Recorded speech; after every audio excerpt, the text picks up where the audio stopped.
Welcome to the Nigerian Diaspora Project. We are Team 3, Julie Bond, Melanie Goodrow, Katie Rogers, Duarte da Silva, and Karen Ahi Abba.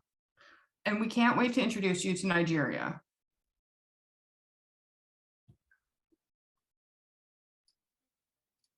We were tasked with the job of becoming Diaspora Detectives in a 3-step process. Step 1, brainstorm what you think you know about Nigeria. Step 2, research Nigeria through a global communications lens via Lonely Planet's travel guide. Step 3, interview a member of the Nigerian diaspora, Toye Ocean Sanya, and examine if what you think you knew and what you learned through research lines up with a Nigerian's lived experience.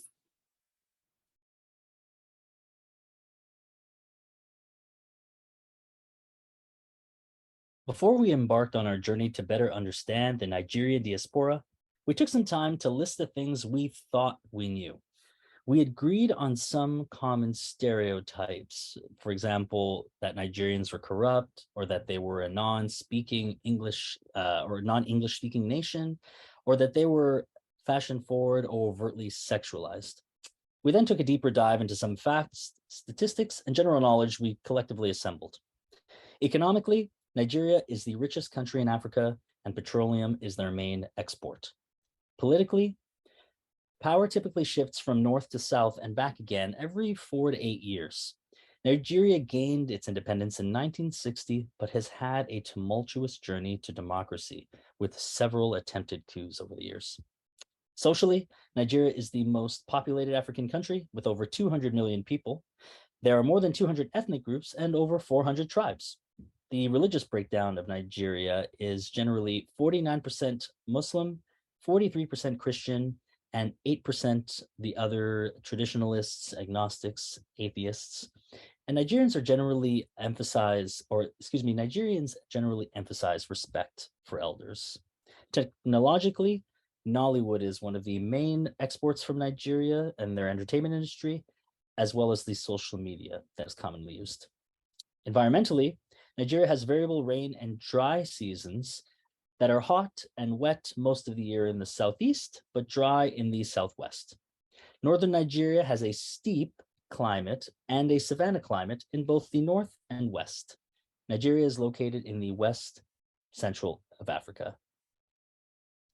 We then set out to confirm or rebuff this understanding through primary and secondary research. And this is what we learned. Utilizing the Lonely Planet resource, the main hegemonic structure that could be extrapolated from the tourism video are the two schools of thought as it pertains to the hegemony of cultural heritage. There are those who view African culture as something sacred to be preserved and kept pure of outside interests, and those who view culture as a moldable force meant to synthesize with other cultural influences.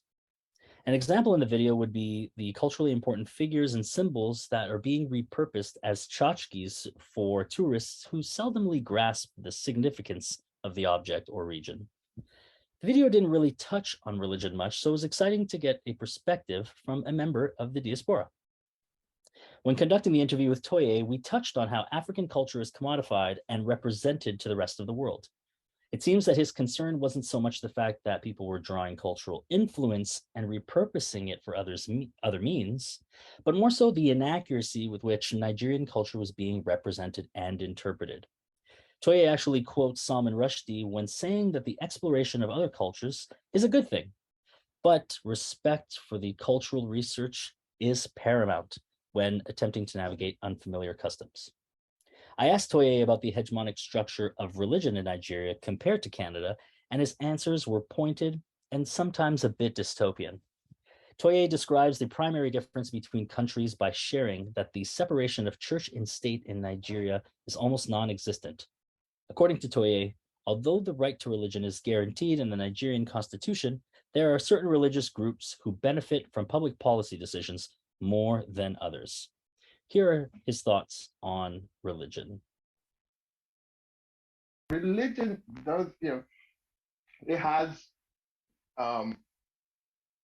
its place. I'm more of a keep religion and the state and religion should be separate. Toye also maintains that power isn't just consolidated around religious beliefs, but also works in tandem with wealth when referring to upheld hegemonic structures in modern day Nigeria.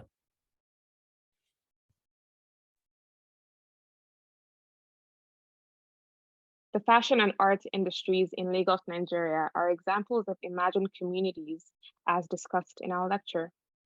The Lonely Planet resource showed us that the city is bustling with fashion designers and local artisans and a high inclination towards cultural and indigenous art. We were taken through the arts and crafts village and saw handcrafted art pieces, some imported from other states in Nigeria and others were made locally in Lagos State. At a popular high-end restaurant called Nok Alara, the outdoor decor is native Lagos styling, which is crafted with straw and handmade. And the narrator points out that the designs are intentional and the menu is a unique interpretation of traditional West African dishes.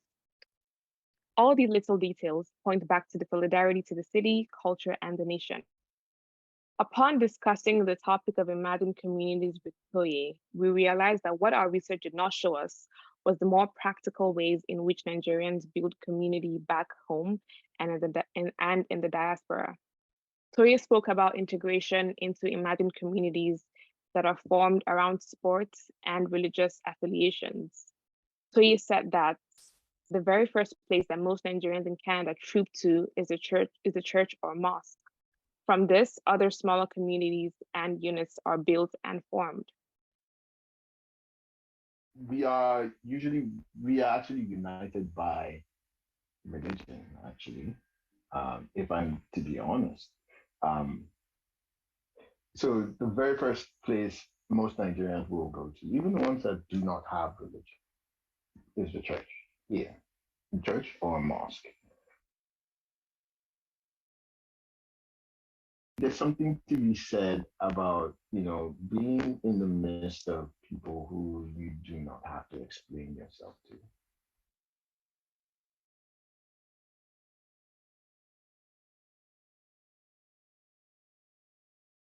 Our preliminary research shows that Nigeria is rich in history that dates back to the colonialist times. This history can be seen in the architectural styles, the cityscape, and it is one of the most culturally diverse and westernized cities in Nigeria. I'm speaking of Lagos. Globalization can be seen in the cross-border collaboration between the narrator and fashion magazines like Vogue and Dazed. However, this research doesn't show the direct impact, both negative and positive, that globalization has had on the lives of Nigerians. There is so much negativity on the news about Nigeria and Nigerians, and there's a lot to celebrate and be proud of. However, the news does not report that. Globalization has affected the ways in which Nigeria is represented, and that informs the kinds of stereotypes that are created about the nation and the people. Our interview subject, Toye, said something very interesting. He said, no one people are the same, but he also understands the need for stereotypes because it helps us quickly sort through people, but it's also important to stop, reflect, and be open to learning and unlearning. I see so much negative news about Nigeria, Nigerians. But then, just being when I'm within the Nigerian community here, I see more positives than negatives, right?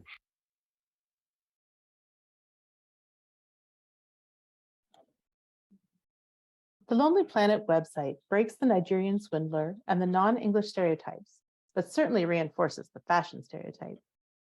There's a misrecognition of difference in that most of the travel suggestions are designed for a white Western audience, with historical references and attractions that Westerners would recognize and feel at home with. Not too surprising, though, because what we learned through the interview actually supports that depiction. Nigerians are not all that different from Canadians, according to Toye. They are perhaps more vocal and opinionated, and they don't partake in the passive-aggressive manner with which Canadians tend to voice our disagreement with one another, but otherwise, we're quite similar in our pursuit of happiness and love of living. I always enjoy when people say, "Oh, well, I didn't know that Nigerians were like that." I'm like, "Oh, what did you think Nigerians were like?" it's always a surprise. Like, okay. We also learned about the dehistorization of Nigeria.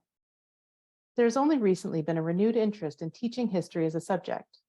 Most of what is known to the locals is the colonized history. Even the name Nigeria was given to them by colonizers. There's a lot of interest in learning the old ways, though. We do not get to tell our history enough, says Toya. The same way, when I talk to my Canadian friends about First Nations history, sometimes people aren't even aware that there was an Indian Act, and I'm like, what? How do you not know this about your own country?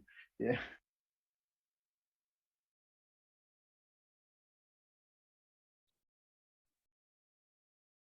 Research on this topic led to sources outside of the Lonely Planet. Some sources of soft power in Nigeria are Nollywood and Afrobeats, while some examples of hard power are political corruption and domestic insecurity. These examples of hard power are often challenging the effectiveness of soft power and therefore creating a struggle. From our interview, we learned that political structures with respect to hard and soft power have some similarities in both Nigeria and Canada. Toya noted that during his studies, he learned and understood the parliamentary style of government that Canada has, noting that Nigeria has a history of practicing that same style of government. So for him, he sort of knew what to expect when coming to Canada. On the topic of political corruption, Toya stated that Canada is generally a politically correct country. And from his experience, he currently believes that Nigeria is learning how terms and words are defined and used. I believe that right now, the issues that we're fighting right now culturally are around language. What does it mean? Who has the right to use this word? And how do you use that word? Toya noted this is an ongoing, ever-evolving conversation because language changes and the meaning of words change over time. My final question to him was, what can Canada learn from Nigeria? I do think that Canadians lean too much into we're tolerant and very to the point of becoming quite passive aggressive in that way. Toya stated that sometimes being disagreeable is nice, that it doesn't mean that I hate you or don't like you, that we can disagree and still be friends.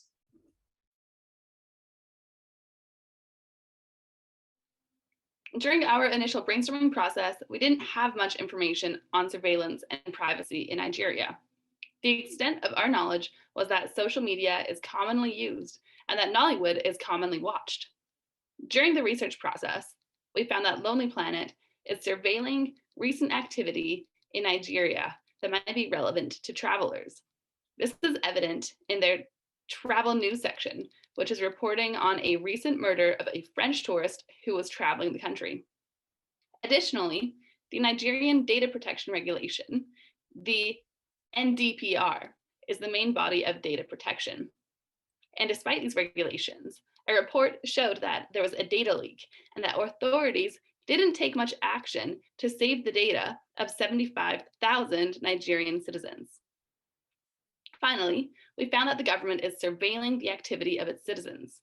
According to the University of Toronto Citizen Lab, a center that researches digital surveillance, the government has acquired equipment to spy on citizens' calls and texts.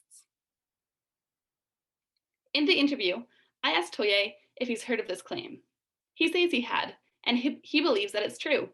He believes the government is arresting people through surveillance. Apparently, amongst Nigerian citizens, there's a running joke that if I go missing, hold the government.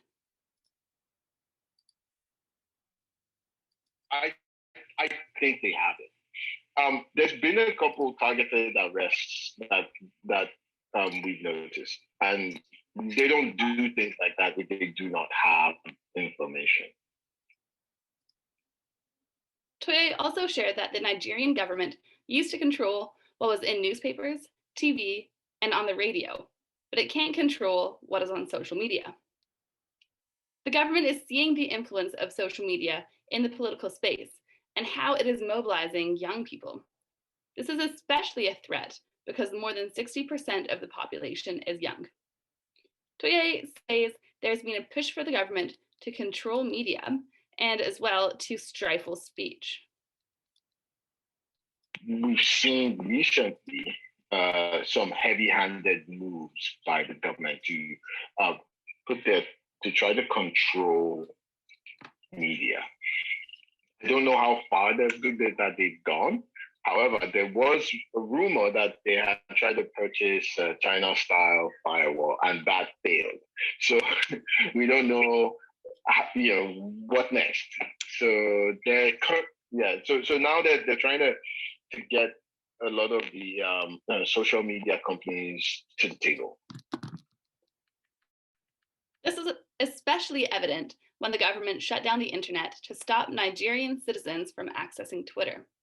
The government is working with social media companies to see how it can regulate the use of social media more and stop it from becoming a threat. They're trying to get social media companies to renegotiate IP law so they can control them that way. The government is surveilling its citizens in many different ways. We started with very little information about our diaspora in our brainstorming process. We gathered more information from Lonely Planet and from secondary sources, but the biggest impact on our learning was from talking to Toye. Not only was he incredibly personable and funny, he also has so much valuable knowledge about Nigeria. He is very connected to his roots and feels that his identity is Nigerian despite moving to Canada, which makes him the perfect person for our interview. We focused on social, political, environmental, economical, and technological topics relative to Nigeria, and are walking away with so much more than a deeper understanding of the country. We recognize the importance of understanding diaspora, especially in the context of professional communications. We are able to understand the value of different practices and beliefs while recognizing the history and influence that created these practices. We learned so much from engaging with a member from one diaspora, and this is only for one country. There's still so much learning to come, and we are excited to seek out more opportunities to engage with people from diasporas around the world. Thank you for watching.